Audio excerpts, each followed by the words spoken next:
22. We're going to begin tonight's presentation with the Pledge of Allegiance, followed by opening remarks from our Facility Director, Dr. Braverman. After that, Mr. McHenrick, our Executive Director of the Master Plan and SERS, will give a presentation. At the conclusion of his presentation, we will open the floor for questions and answers.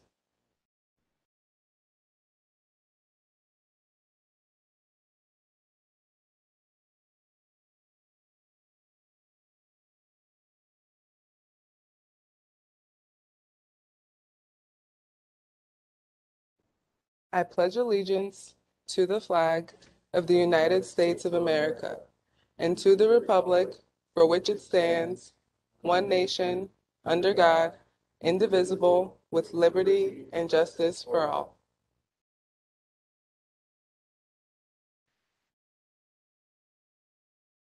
Now I'd like to welcome Dr. Braverman to the podium.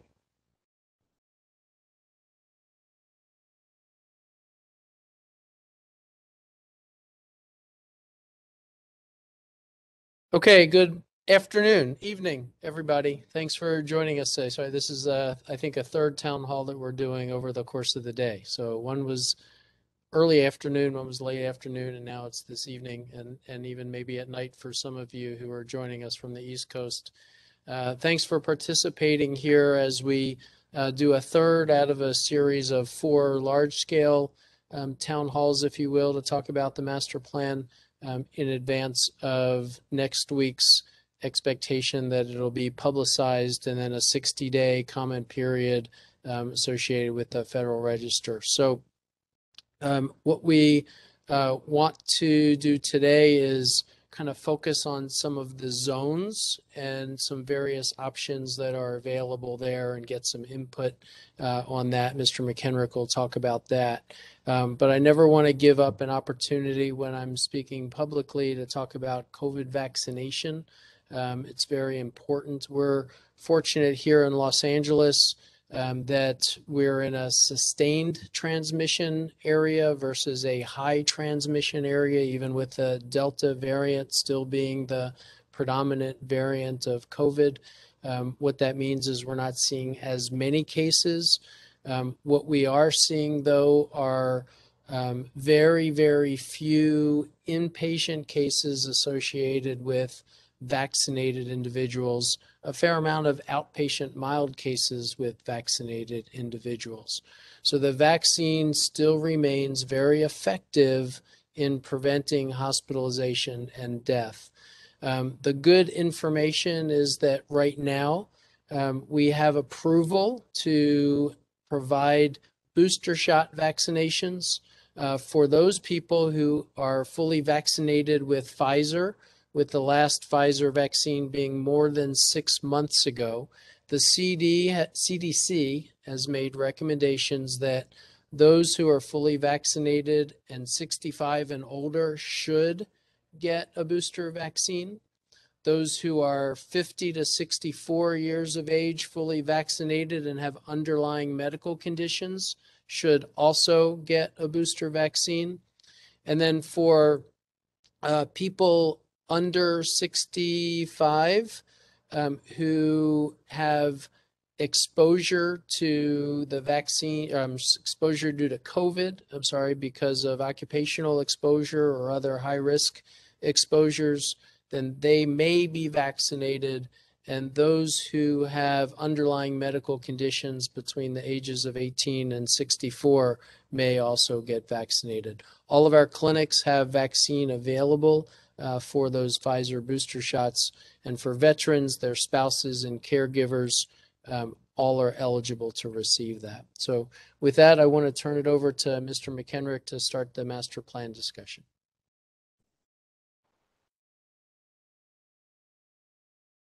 Thank you, sir. So we'll pull up the slides here in a second.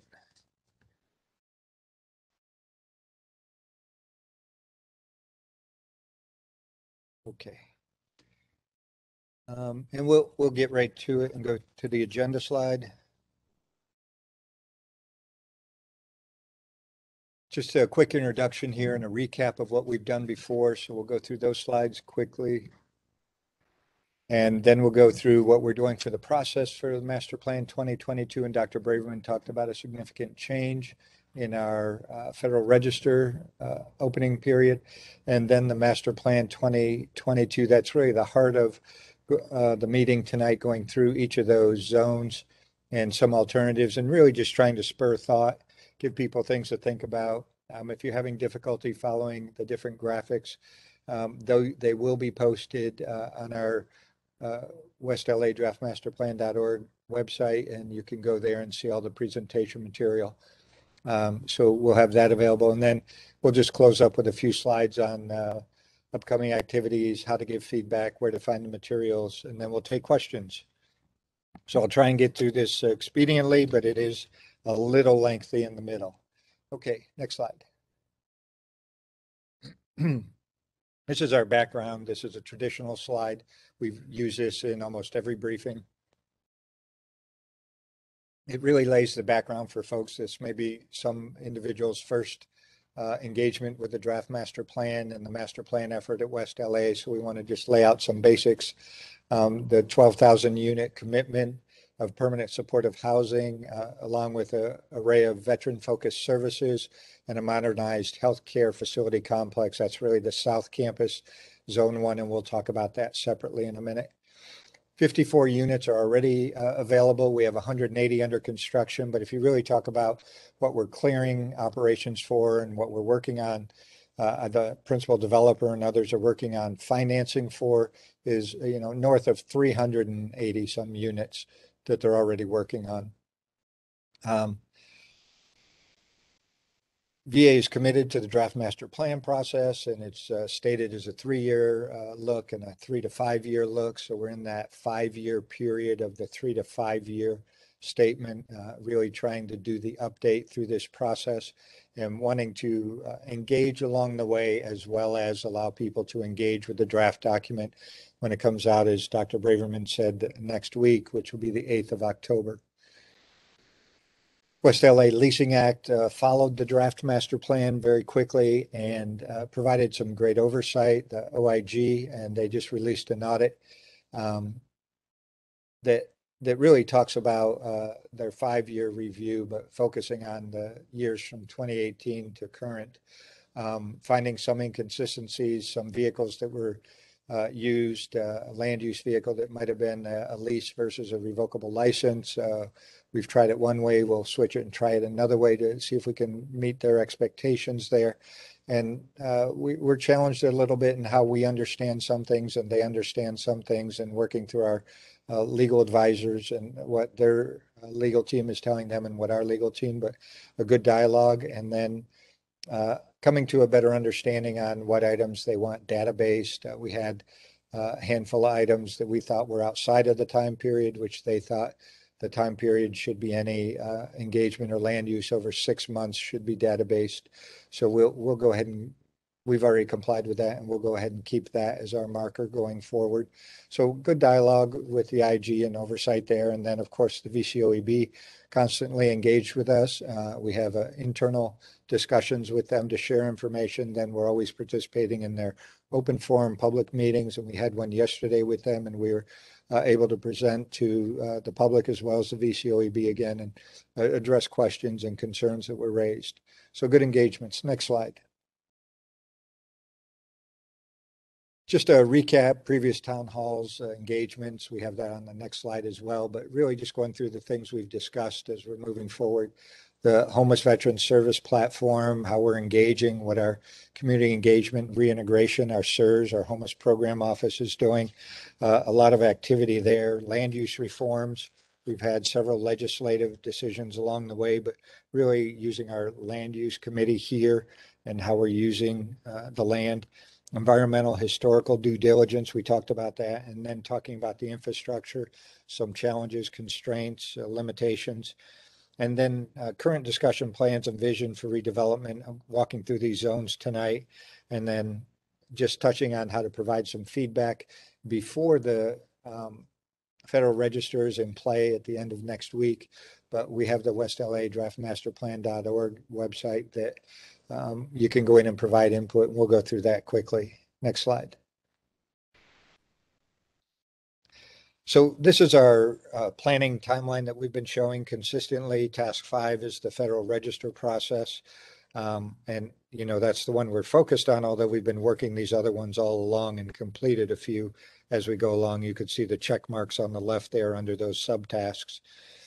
But planning and task work is going along, and the Federal Register period is a longer period, but you can see a 60-day window at the bottom has been highlighted. The Federal Register should be open from the 8th of October until the 6th of December, and I believe it'll close on the 7th. So that's the commitment for the 30 days, and then it closes the following day. Next slide. So this just shows the same Gantt going along, scheduled 60-day window, nothing significantly different, but breaking down some of the subtasks on the left and some of the things we're doing to get the Federal Register ready to go. So just sharing our process and where we're at and what we're doing. Okay, next slide. So here's where we'll walk through the 4 zones that we are putting forward in the Master Plan 2022 draft. Zone 1 remains the healthcare zone at the bottom there. Zone 2 coming up into the orange in the center there. Long-term care, auxiliary services. There's a little bit of enhanced use lease housing and some transitional housing in there. And then Zone 3 is the veteran housing or enhanced use lease housing and more community services and opportunities for that, town center, and all those other things. Veteran community interaction and engagement is the green areas, mostly on the north and northeast area in our going also down to the south, trying to capitalize on some areas down at the south. It might be interaction, the metro area where the chapel exists, some open space on the Grand Lawn. So just looking at all of that. Next slide. So starting right away with Zone 1, healthcare, you can see the South Campus. The graphic on the left shows a visual current graphic, not too dated, but that shows what it looks like relatively today. And then on the right is what the draft master plan envisioned it to be. In 2016, you can see a lot of structures off to the left or west side on the campus. And you can see a large structure behind the podium of building 500, the 500 current medical center, the gray block in the northeast quadrant. Right below that, envision some other buildings and activities and things. We'll go to the next slide and we'll have a quick discussion. So of course, this South Campus is the reinvestment in healthcare, the updating of our healthcare system, correcting some seismic deficiencies in some of the building areas. On the North Campus by moving them to the South Campus and consolidating some of our services on the South Campus, as well as a new medical center. So we'll start in the top left corner there. The first written item there that comes back to the center is open space, community green, envisioning a little open area in the center between what would be a parking structure. As we take away some surface level parking, we need to go up in parking to maintain the same access and available parking. So we have 2 opportunities for parking. This first one here would be a VA parking garage. So trying to put that into the planning to make sure we've got parking fully addressed. Moving down from that on the left side is a research building in the center there. That's consolidated research. We have several research buildings on the North Campus that will vacate as part of the EUL effort to turn those over to the principal developer for EUL development. So we've got to then consolidate to the south, and that also addresses some of the seismic deficiencies in those buildings on the north, having them refurbished. Outpatient clinic, concept of having an outpatient clinic as opposed to having the outpatient clinics inside the medical center or the bed tower, as we call it.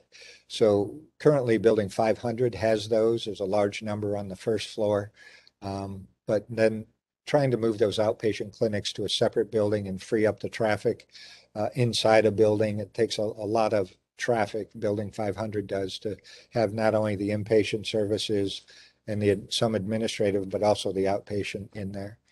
Coming to the bottom there, you see a red block on the left-hand side, almost center. That's another parking garage. That's a Metro parking garage, meaning that it's provided by Metro, but all the parking on VA campus is for veterans and employees and their visitors, but not for the general public and certainly not for Metro riders. The Metro station is just drop off or pickup only. There will be buses there, but there won't be any parking allowed relative to Metro. So that being said, they are providing a garage because they are taking up part of a parking lot that we had on the North Campus. Parking lot 43 you can see up there, and we have parking lot 42 up there as well. But 42 is where the Metro station is north of that. Coming around the right side, you can see the Patriot and the Fisher House, and then the central kitchen, which is about 35 to 38% complete at this point. And we're also moving the kitchen to the south to vacate that building, which will be part of the principal developer's plans. As I believe it's a mixed-use building, but we'll talk about that in later slides.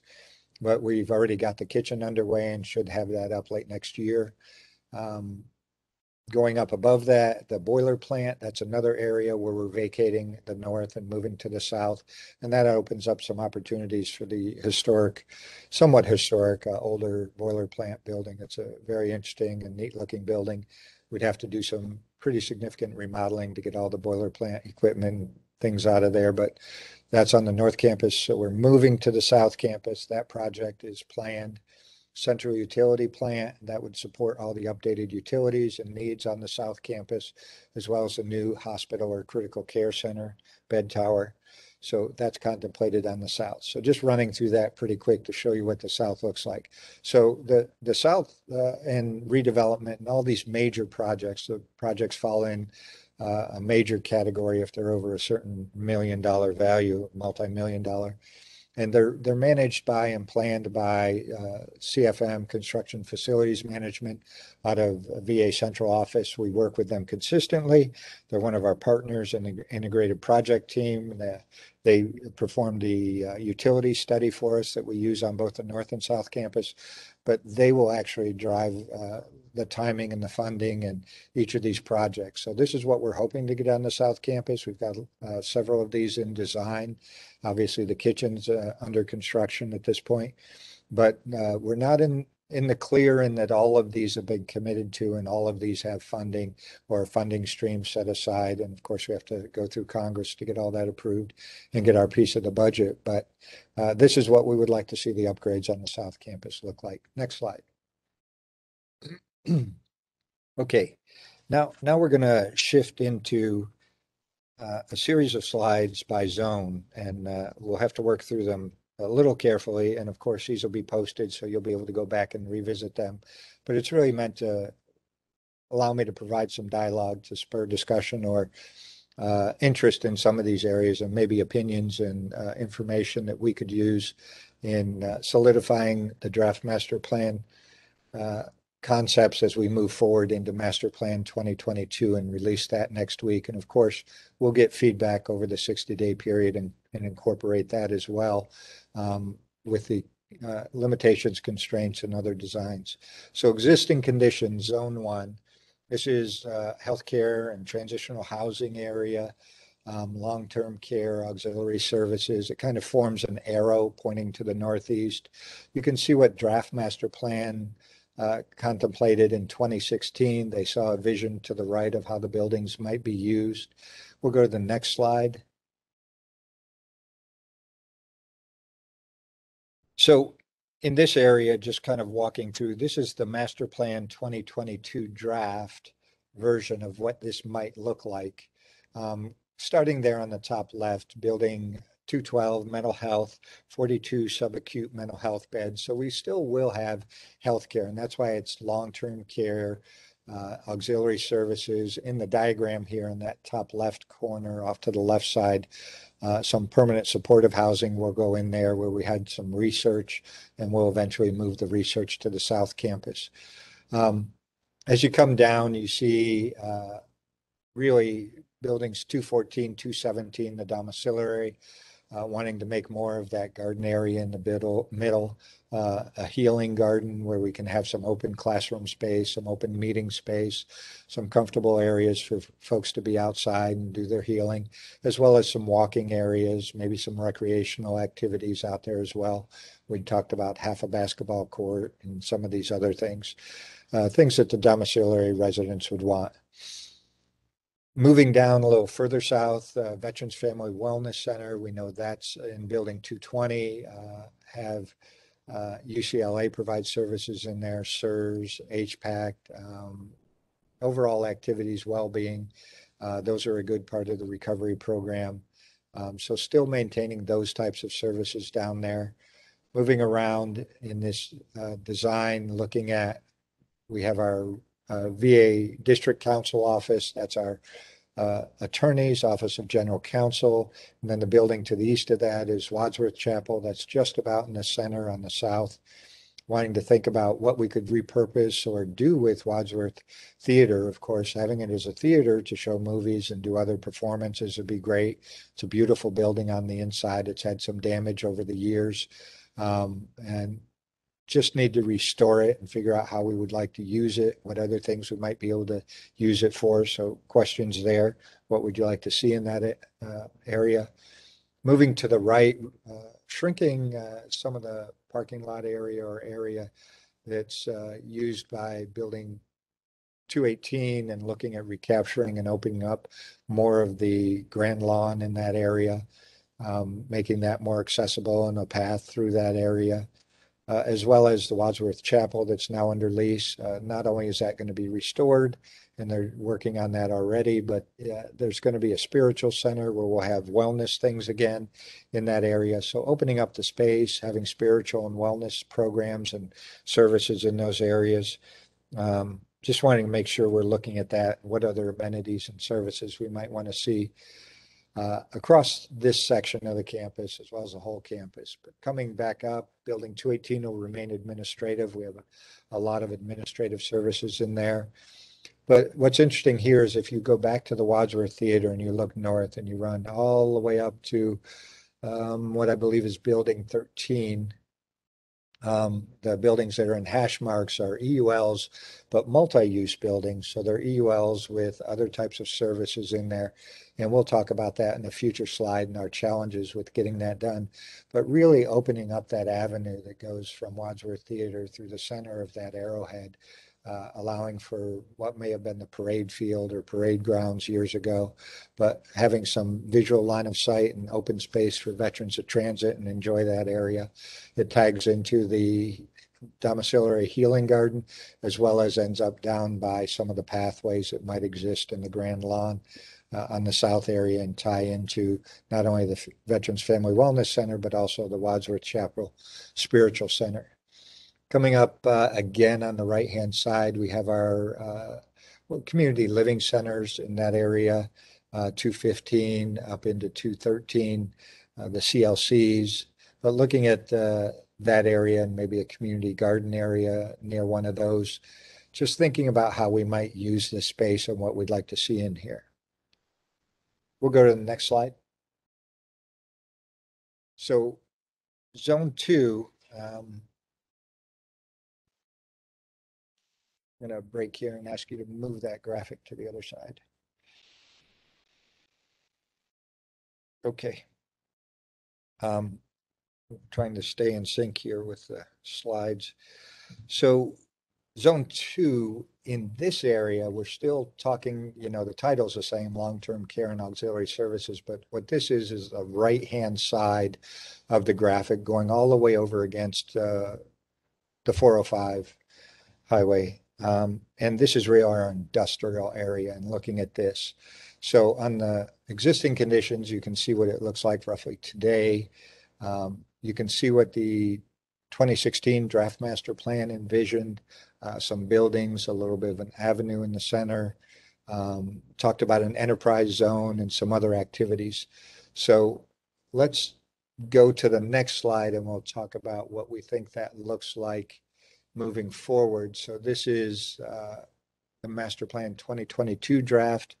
We're going to have a little bit of alternatives here as we look at alternative A and B and just showing a few graphics there.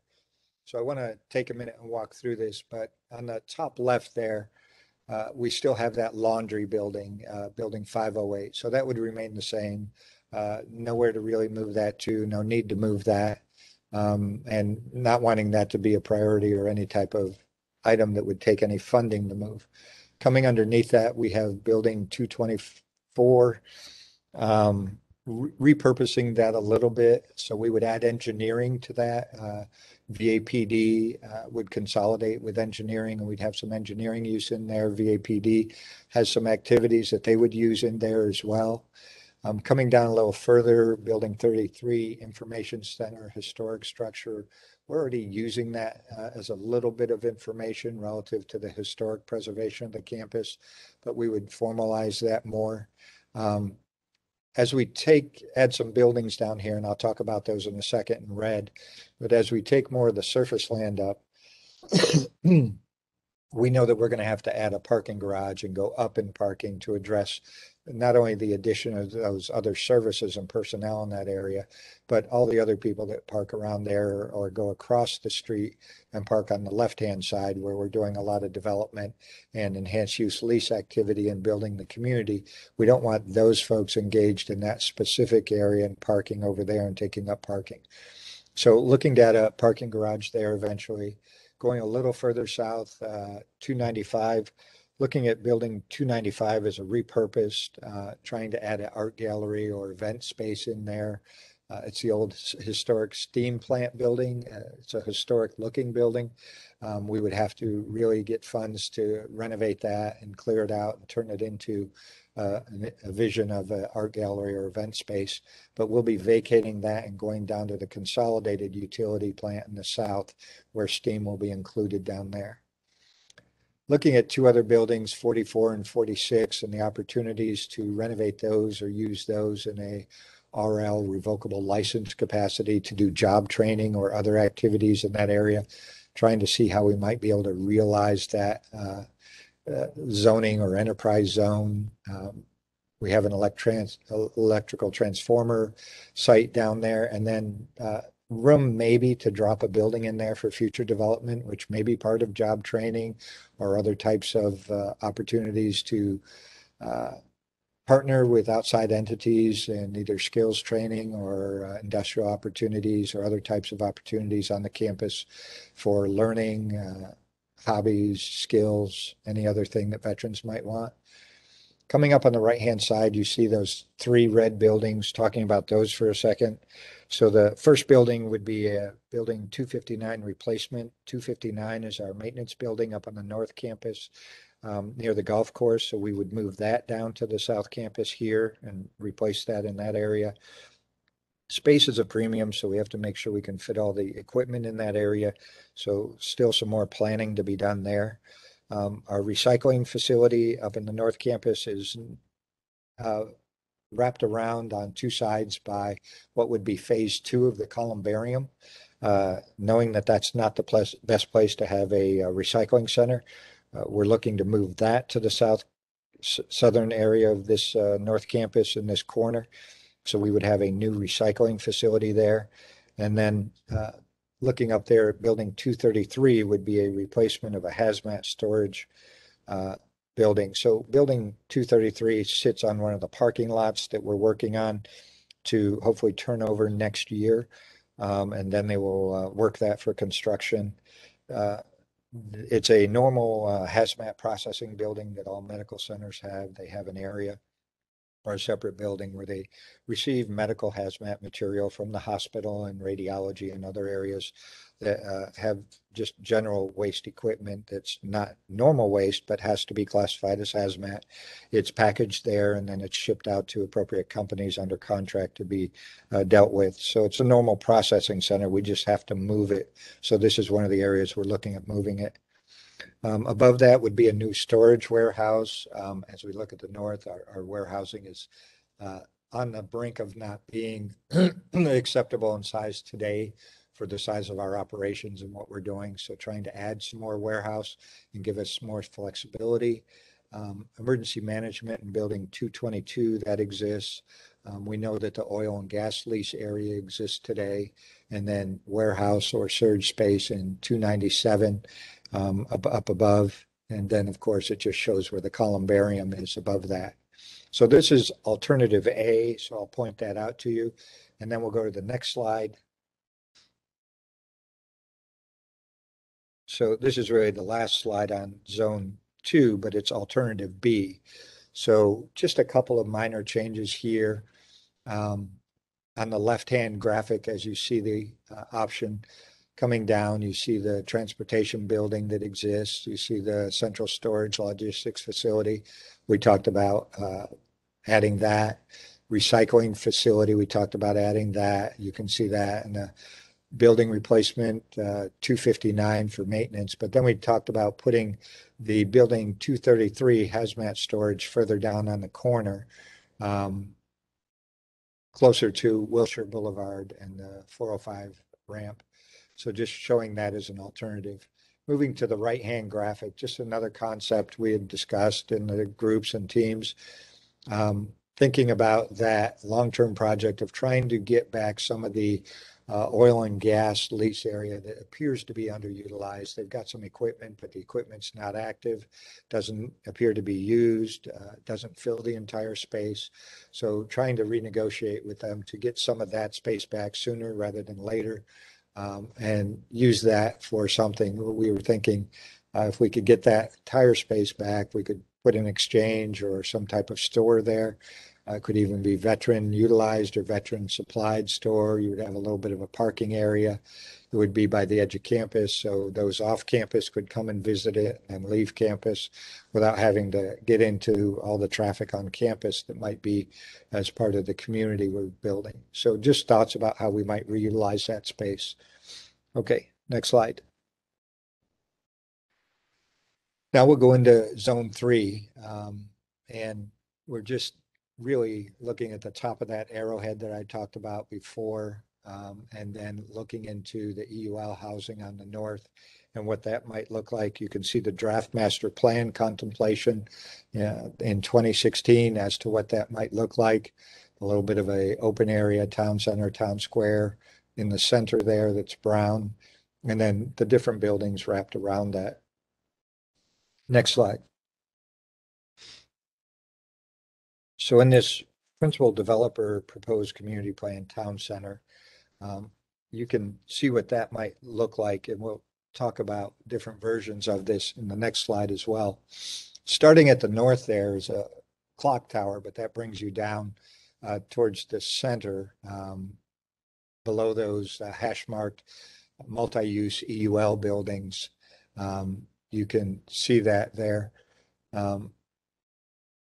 Living museum for veterans, that's in there as well between a couple of those hash marked EUL buildings, the concept of a museum for veterans. And we do have a bit of historic information from the medical center here, old records, old diagrams and things that we would place in there, as well as probably welcome veterans to bring things. A town green and open area, that open square area, almost square, rectangular. But really focusing on Main Street and that open avenue and widening that and opening that up. And in many of the briefings by the principal developer, they've talked about how they would make bicycle friendly areas, a little wider streets, and they've gone after state funding, I believe, to execute some of those projects in those areas that would go up onto the EUL parcels. Below that is a town hall co-located with housing. They envision a grand hall, event space, welcome center, canteen, Patriot store, fitness center, administrative functions, that kind of thing in the town hall. And then on the upper floors would be EUL, permanent supportive housing, different housing suites. So a lot of challenges with that. We know, we've said that's hard to do. We can't really lean into that today right away. Can we get policies and legislation and other things that help us clarify how we can move EUL buildings into allowing services in these spaces? Does the building all have to be housing and maybe one or two administrative offices for those managing the housing or doing the social work services? Or can we have these other things in the lower floors or areas of the building that allow for multi-use, the things that residents in a building might want? We're VCOEB members always bring up a good point. If you do this in the community outside of the campus here and the regular community, why can't we do it on the campus, and what's wrong with that? So it's really pushing the envelope to see how we can get there, and we're glad to continue to work on that.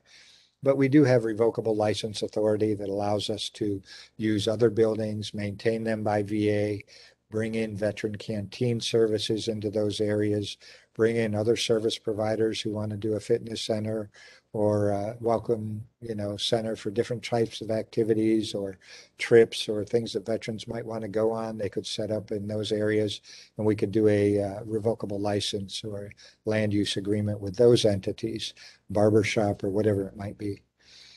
In this diagram, going a little further to the west of that red box is 306, envisioning a restaurant on the green. That would have to be a revocable license type entity or tied to the Patriot Canteen store, veteran canteen services. But we can do those things. We just have to figure out how to do it and what's best and what we can maintain. Other ground floor activities they might have in some of these enhanced use lease buildings where they have multi-use planned and they've put red hash marks on them is food providers, personal services, neighborhood-oriented retailers could come into the campus and have booths or stores here as well, a library, other things that veterans might want. Okay, next slide.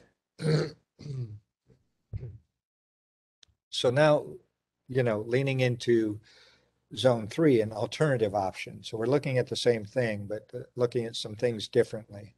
Clock tower exists, the town green exists, town hall a little different to the northwest there, to the left of that brown area, but the town hall being hash marked again. So multi-use, looking at a great room, fitness center, recreation room, library, theater, music, crafts, arts room, barber shop, those kinds of services in a multi-use building. So again, having to work that. Historic barracks, maybe multi-use, coffee shop, gift shop, that kind of thing in the barracks. Open town square area, a exchange or a market grocery area, right to the left of the red square. So looking at that, maybe tying that in with that red square area, which is Building 13, the Veteran Canteen Service Center, legal services, nonprofits, Welcome Center, Education Training Center. And this is where we talked about in the last year or two about how we might integrate some of the training centers and career centers or other opportunities in here. And if you look at 306, the Canteen and Culinary Training Center, that's off to the left there, behind what would have been that exchange or market grocery. That would be a multi-use building, and we'd be able to do culinary training and some other things in that area. And then finally, restored National Register Trolley Depot, bringing transportation in the trolley up to the corner of what that open area would really be in the town green. So trying to tie that big avenue with some transportation in that area. Okay. Next slide. So now we'll go from Zone 3 into Zone 4, and looking at Zone 4. You can see the existing conditions out there, and then the 2016 draft master plan, having a pretty good sized road going from the EUL area, going west over across the Arroyo and over into past the park areas and over and connecting to the Barrington Avenue out that way. So have to remember the Arroyo is a pretty significant deep, I don't know what we call it, just a little valley area there. And we do have some hazmat areas in there from years ago where there's hazmat in the ground. So we have to be sure not to disturb those areas. So a little bit of a challenge going out in that area, but one of the things we're studying. So next slide. So this is a concept from the master plan 2022 draft. And as we look at this, we can orient ourselves with Brentwood at the top and the Brentwood activities, the aquatic center, the sports field, the track and football field, and the tennis that the veterans are able to use, and they have shared use in these areas with some limitations. Coming down the right side, you see Heroes Golf Course. The Recreation Therapy Center is envisioned right there in that area. And as you'll notice, it has a road that wraps around that comes under, and that's an existing road that comes under the golf course and near the Japanese garden area. But that would connect to the Recreation Therapy Center and then connect all the way across and go back out near the Veterans Barrington parking park area and all the way across in the parking lots and Barrington parking lots that we have today.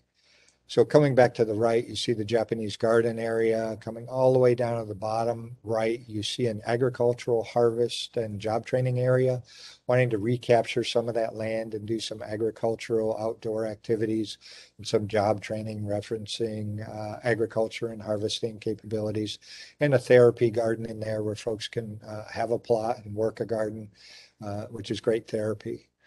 Going over to the left and coming up the left-hand side, you see a new road envisioned that comes up like a lasso, and that's envisioned as an RV park or area where we might be able to bring RVs in. Veterans could sign up, stay for a while, have their RV there, and then move on and let others use the RV park. So the ability to have a transitional RV park to come and either visit folks on the campus or stay on the campus for a period of time. To the right of that was the Arroyo we talked about, challenges in that area with the depth and grade and some of the challenged disposal areas that were used years ago that remain undisturbed. So just trying to show draft plan 2022, what we envision, what we see out there today. This is, like many of the other slides that I probably failed to mention, but one of the slides where we really want input. What can we do in this area? What would you like to see? What services, what amenities? Development in this area has not been our priority and should not be. Our priority is on the homeless housing, moving that along as quickly as we can, getting that 180 online, 380 some online, then all the way up to the 1,200. But we recognize as we start to build some critical mass here and get hundreds of veterans on the campus in this housing, we need to start leaning into and developing these areas and how we can do that either through revocable license, lease type activity, partnerships with communities, and the land use that's appropriate according to the West LA Leasing Act and the oversight authorities we have, but making sure that we're understanding where this is going to come from, how we're going to fund it initially, and how we're going to maintain these over time. Okay, next slide. Okay, so now we'll just shift to some administrative slides, and then we'll be able to complete the briefing here. So we've already had a couple of engagements, August 19th, September 9th. We've had probably 70 some, short of 80 individuals engage with us and participate. The VCOEB, a great partner and providing guidance to the secretary and really helping us with discussions about important matters. We've engaged them a few times specifically on master plan, provided a briefing, as well as attended the VCOEB open meeting to the public yesterday. And of course, we're doing our third series of town halls. So this will be our 6th town hall here that we're doing. And we're going to do another series in October, 2 more. But we've also engaged on forums. We've made the offer to a number of organizations, better than or short of a few dozen, to see if they would want to receive an hour-and-a-half briefing on the master plan. Not that the briefing itself would be an hour-and-a-half, but we would present a quick briefing, go through different sections of the master plan 2022, and then allow for a forum discussion of question and answer, what we know about concepts and diagrams, and take any feedback or input trying to take feedback and input any way we can. So we would do these forums the last 2 weeks of October. We have over 30 slots available that we've offered to the entities so that we can really engage and brief groups, whether they're community groups, VSOs, or any other group that would like to have a briefing and see a breakdown of master plan, or maybe even learn more about the draft master plan and history and where we're at today. And we'd be glad to answer questions as we go through that and allow them to make more informed feedback. And we'll talk about how to do that in a minute. Okay, next slide. So 2 standard slides here. The first one is where to get information. We've talked about this. It's on our West LA draftmasterplan.org site under Master Plan 2022.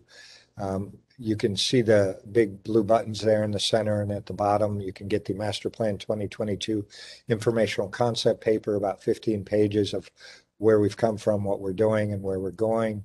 The draft community plan from the principal developers there. It talks about concepts that the principal developers brought forward and the vision they see, and how we're moving that forward with this discussion. And then at the bottom, the master plan town hall material. To include these slides, and this material will be hung there, as well as other slides and other graphics that were used previously, so that you can get different visions, download them, view them in your own space and time. And if you need to enlarge them to see some of them, you'll be able to do that with those materials. Go to the next slide. So this slide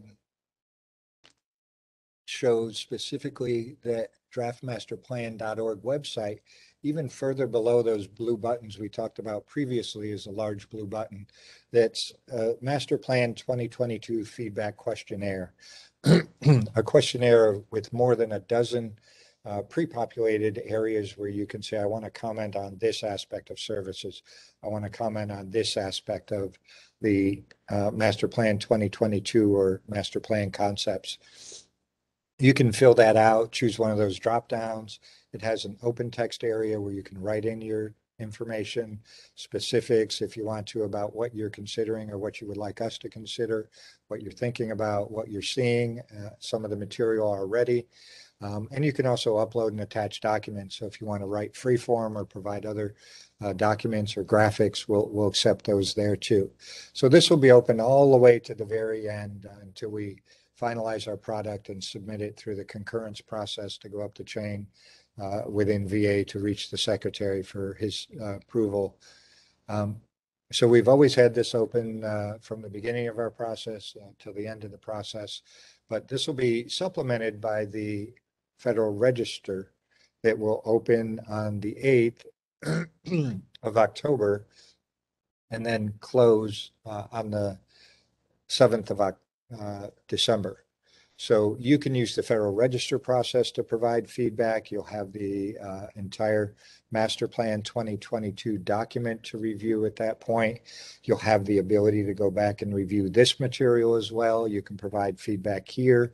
So there's multiple ways for you to get input to us and provide feedback. The instructions here are pretty simple. Click the page, complete the questionnaire, upload anything if you want to, and click submit. So I think that concludes the briefing we had. We have one more slide, and here it is. Okay, so this is a question slide. I'll step back and let Medina take over, and we'll wait for questions. Thank you.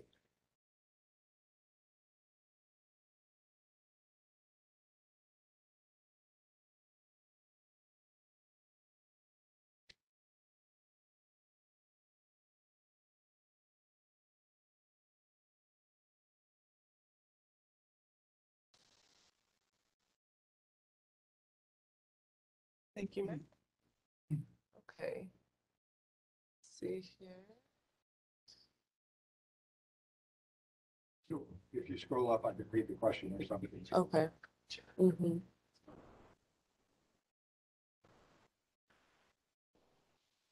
Okay.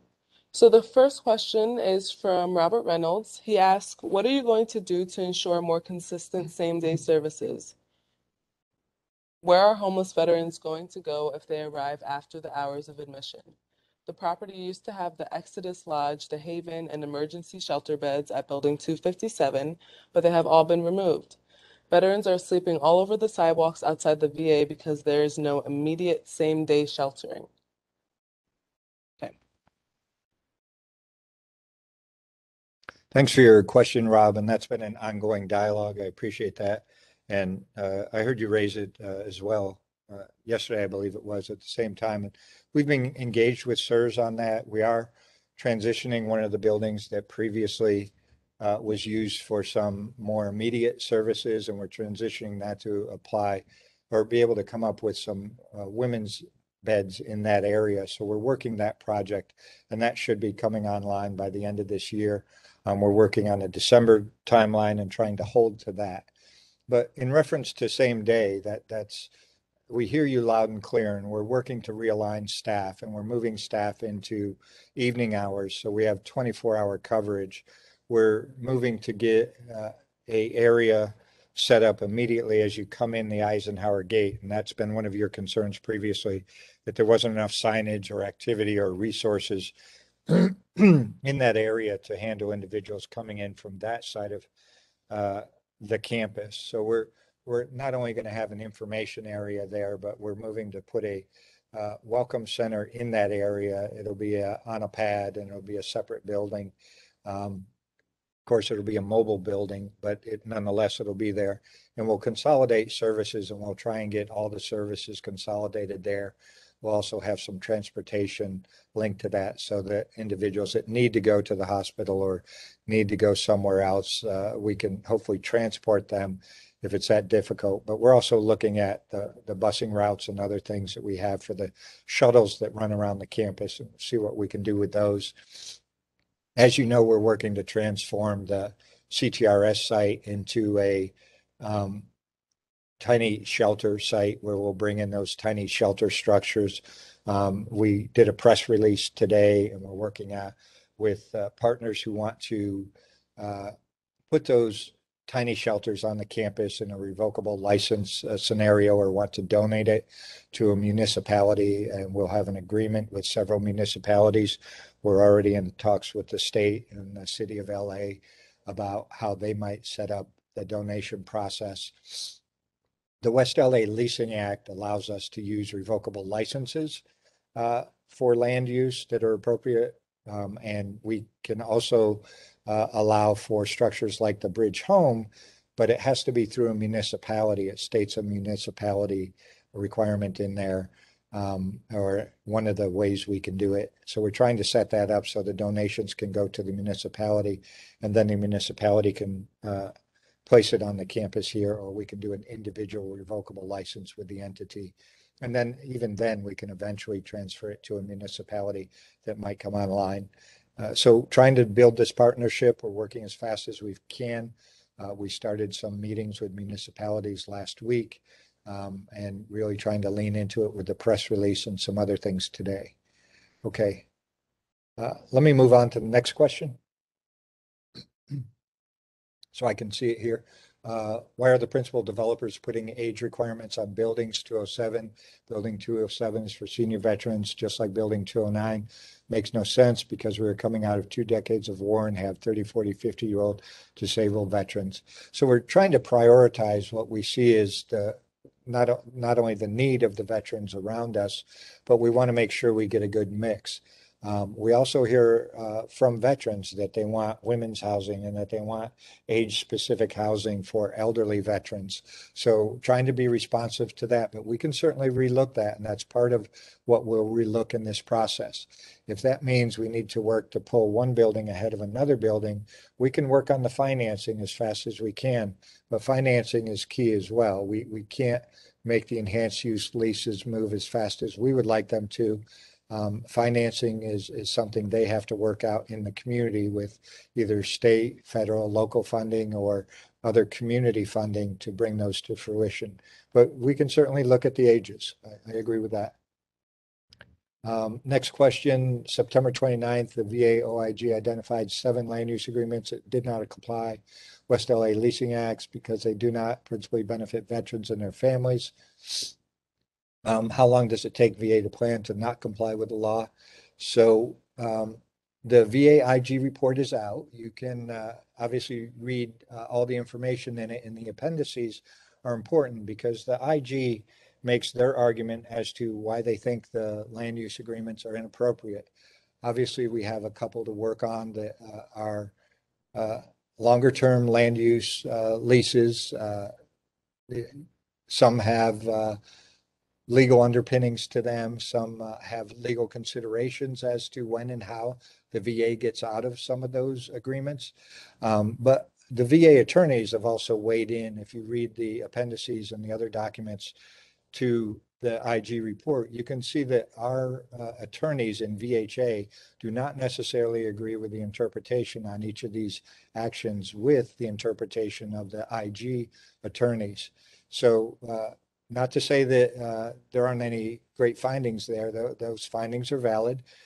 We need to work out the legal issues between the lawyers in some of those cases. And then there was another finding on the back end beyond those, that some of those were that we think you should have used a different type of land use tool, revocable license versus a lease, or a lease versus a revocable license.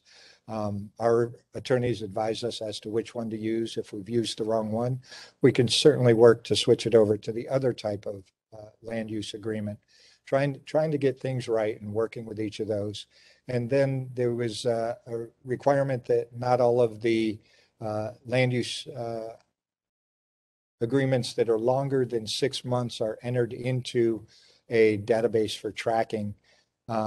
We didn't acknowledge that those types of land use agreements in particular needed to be in the database.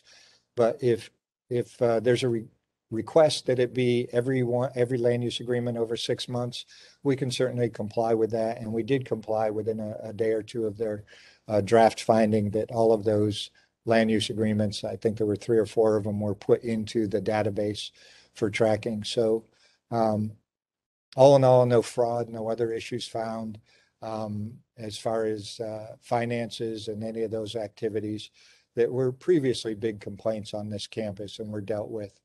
So addressing that, and I encourage everyone to go in and read it. Moving on to the next question. Why don't you call it like it is? That is Brentwood School, not an athletic complex for veterans. Brentwood School does exist up there, but no part of Brentwood School for schooling exists on the athletic complex portion. So I did address it as Brentwood, and I did address it as athletics. And that's what we see it as. They obviously owned by Brentwood, those athletic activity areas, but sitting on the land that VA has leased to them. Okay. What part of a campus are we planning on letting LAPD detain protesters and protest police brutality? I appreciate that. My answer would be none. Thank you. Janet, if the West Los Angeles Leasing Act of 2016 states that all leases must principally benefit veterans and their families, why does the congressman continue to allow leases on the property that are deemed illegal, improper by the Inspector General? It's not that the congressman allows them. VA has to work out the resolution of those leases. I can't speak for VA higher headquarters as to how those will be worked out. If it ends up in court, we have to look at the process to resolve those. We are working on those. We know we had a change in administration. We do have new leadership. We know that the Chief of Staff of VA, Tanya Bradshaw, is now engaged as a senior executive working in the integrated project team over the master plan here at West LA. And we know that the secretary will be coming out to visit shortly and engage with us and learn more about it here. So it takes traction at those levels to get focus, to get resolutions. These are not things that we can resolve here at GLA, and not things that the congressman himself can resolve. Okay, thank you.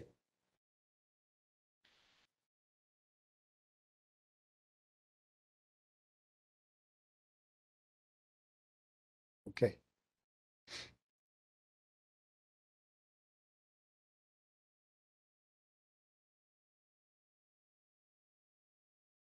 Thank you, Mac, and thank you everyone for your questions. At this time, it doesn't appear that we have received any more questions. However, I'd like to remind everyone that if any questions arise at the conclusion of this meeting, you can always send an email to the Public Affairs Office, and that email address is vhaglapublicaffairs@va.gov. It was just dropped in the chat for your use. With that, I thank you for attending. We'll see you next time.